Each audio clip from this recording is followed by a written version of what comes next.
In this video, I'm going to be assembling the ErgoDox wireless Lite keyboard. In front of me is the $165 base model. The price includes the case, the circuit board, and the battery for each half.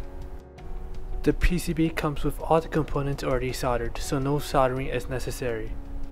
With the pre-installed KL hot swap sockets, you can simply pop in the switches and put on the keycaps.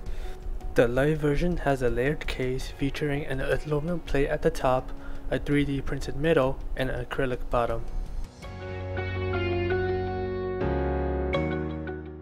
The first step of the assembly process is opening the case.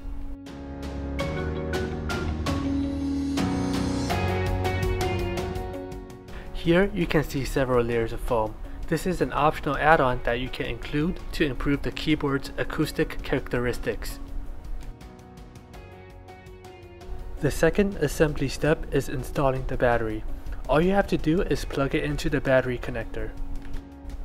You will need to press it a little to ensure that it's fully seated. I recommend using a bit of tape to secure the battery so it doesn't make any noise when the keyboard moves.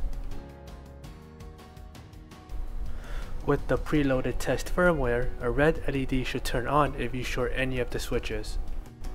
We can now start putting the case back together and installing the switches. It's helpful to install a few switches before putting on the screws to ensure that the aluminum plate is correctly aligned with the PCB.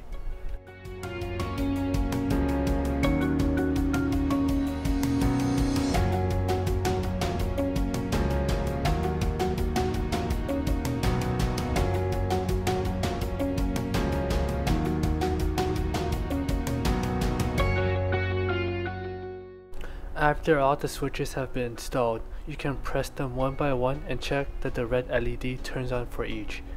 This is a useful way of ensuring that there are no bent switch pins.